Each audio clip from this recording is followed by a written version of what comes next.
Welcome back, everybody. Welcome back, everybody. Back on the fuel tank. Now, that's boring. He's doing the same thing again. I'm trying to do this new thing where I finish one thing or get it close to finished before moving on to the next thing. And with the tank, I kind of have to do that because I've got to get it sitting right before I can make the rear subframe and modify the frame of the bike. Today's one's a bit of a headbender.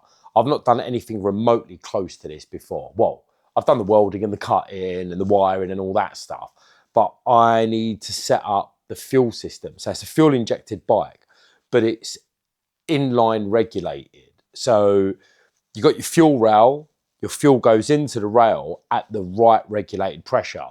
Now, the easiest systems to fuck around with have a return. So all I'd have to do there is stick a pump on it, pump the fuel into the rail. On the output side of the rail, I'd have a regulated air and then a return to the tank. This is inline regulated. I cannot, for love nor money, find a small regulator. So I could have used the Daytona stuff. Problem is, it's different pressure and the regulators are completely different. So I couldn't even make it work. So what I'm gonna do is use all the existing Tiger stuff in the Daytona tank with the Daytona mount. Let me show you. This is the plate that came off the Tiger, bolted onto the side of the tank. At one point, I was going to build a sump into the side, blah, blah. I thought, no. Let's use the Daytona bits or the Daytona mounting system. So what I need to do, I could make all this from scratch. Well, I can't because I don't have a mill. So I'm going to remove what I need. So the regulator, basically, part of the plate, I'm going to remove what I need from the original, and I've started making up a new plate. Let me show you that. So this is on the bottom of the tank. The way the Daytona system works, it's got a clamping ring like that. Big plastic module drops in, tanks on it, regulators on it, so on and so forth. I've got the plasma cutter working again. So I've made a few different sizes. I think it's that one. Yeah, it's that one there. So I'm going to use a 3D printed TPU gasket that will sit in the recess. That's going to be overexposed. That gives a fuck. That will sit in the recess, and then that plate will go on there. Then it'll all bolt down, lovely jubbly. Should be fuel proof. Well, no, I know the TPU is fuel proof. I've tested it. So that will go on there. I have two things I need to do. Number one, like I said a minute ago, is cut this away and then obviously make new bits to hold the fuel pump. So I need to cut this away first, graft that into that. Now, the issue is the stock power connector. I can't cut and weld this out because it's all press fitted and it's plastic. It's just going to melt. So I'm going to do race car things. 2 studs, like threaded studs in this plate, which passes power through. Obviously, I'll have to isolate them, so this isn't live. But yeah, that's my plan. So let's cut this out first.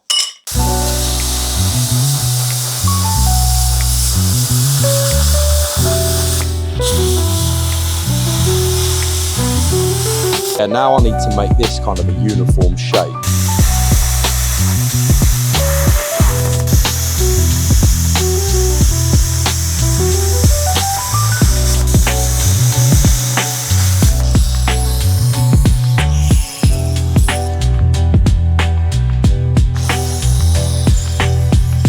I said it kind of joking a minute ago, but I think I am just going to drill a hole for the pipe to pass through and weld it on the inside.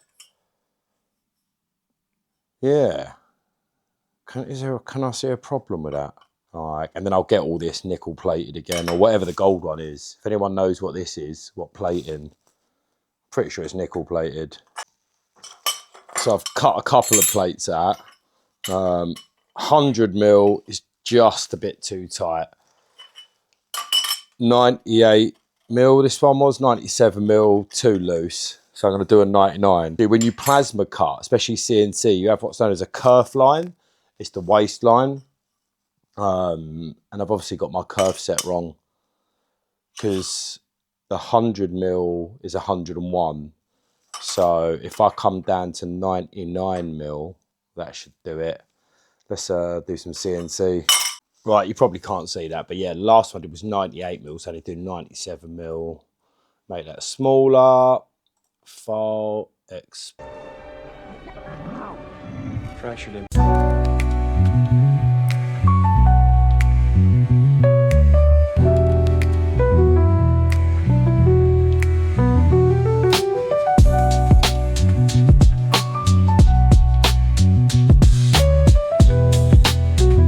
So it only took 4, 5 to get it right, 4. And yeah, that's a nice tight fit. And then obviously the 3D printed gasket.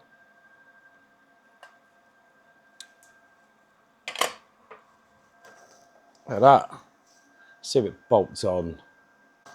Obviously I've got no M6 or M5 short enough. Yeah, that'll create a tight seal. Might take 1/2 mil off the 3D printed gasket. Yeah, looks like my silly plan might work. Also got that nicely cleaned up off camera. Doesn't have to be perfect. Sand off the plating, coating, whatever it is. Hole drilled in the plate. I actually managed to get that pretty neat. And then I do have to go from the inside, but I can get it to a point where it's centralized and I'll be able to weld this edge in as well. Now I need to find something to get in there to clean all that out. So I'm going to get that welded up and then I can work on the pump mount.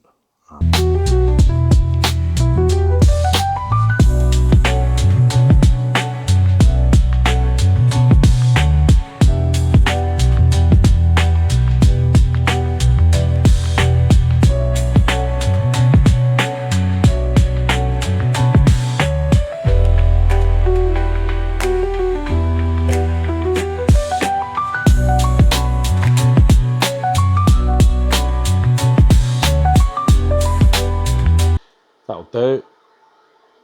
Relatively neat, never going to be seen. So that's the pump mount. I've trimmed it off already. That's the bottom half here. So I need to mount this in that area there, raised off the base slightly because there's a little bag filter.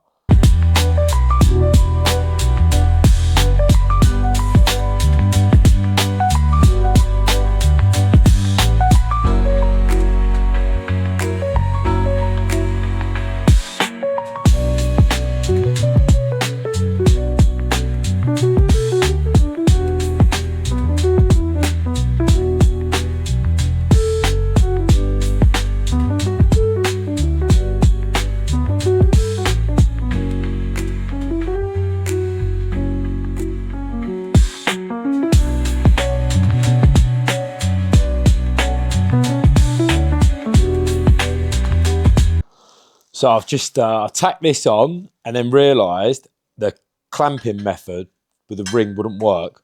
So I have to move it. This shit's starting to get really tight.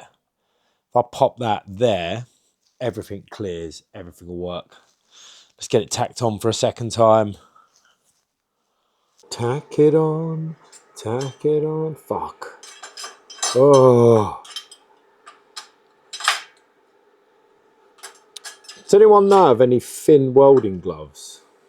Right, because I'm sick of these things. Tack it on, tack it on. Right, let's check if that clears. It clears wonderfully. I'm actually quite happy with how it actually looks. It's starting to look good. Let's weld that on. And then, yeah, I need a nickel platers. Can someone recommend anyone?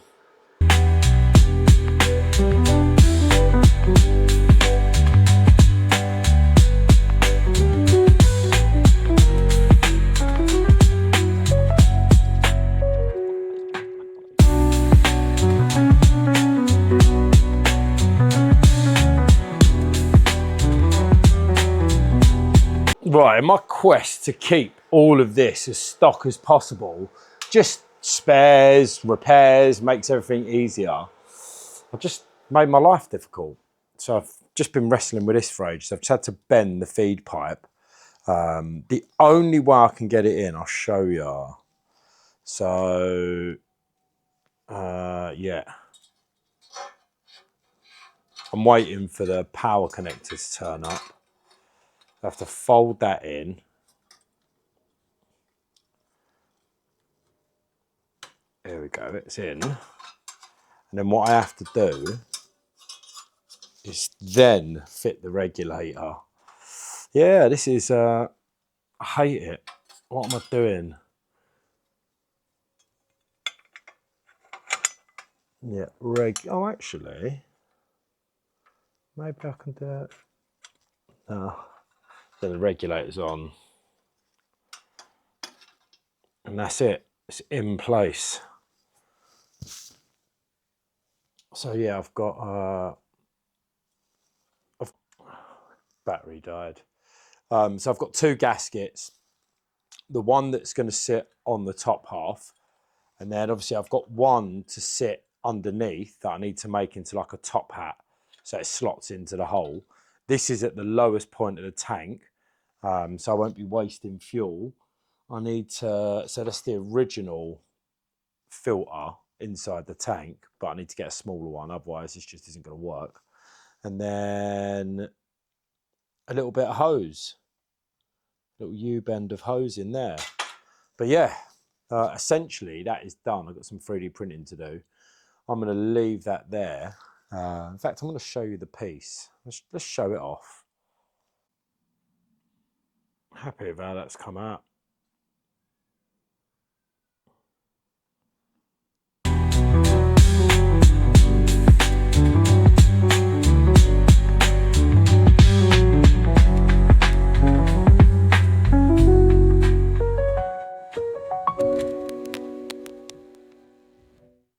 It all fits and it all works, even using the original Triumph pump. Well chuffed with that. All I need to do now is sort out the power connection, which isn't that difficult. I'm going to make a pass through at the top, at the bottom, but that is the top now. But yeah, it's all in there. I just need a couple of gaskets to make. I did let me show you the test one. So that's the top hat style gasket I need, because I need it to go into the hole that way round. Then the plate, then another gasket, and then the hold down plate. But I don't know how I got my numbers wrong, so I need to remake that, sort out power, and this part's done. But yeah, guys, thanks for watching. There is another tank episode, sadly. It'll be me. So now this part's done, I can start buttoning the bottom of the tank up. So I might just do that as a montage, because it's just going to be cutting, welding and bending shit. But thanks for watching. Help me get those numbers up. Go and share stuff, like, say something in the comments. Nickel plating, if anyone knows anyone, let me know down below. And don't reach out to me on Instagram, down in the comments. But yeah, have a great week, guys. I'm going to go and bend up some metal for someone and then make some food. Like, hey, bark, bark.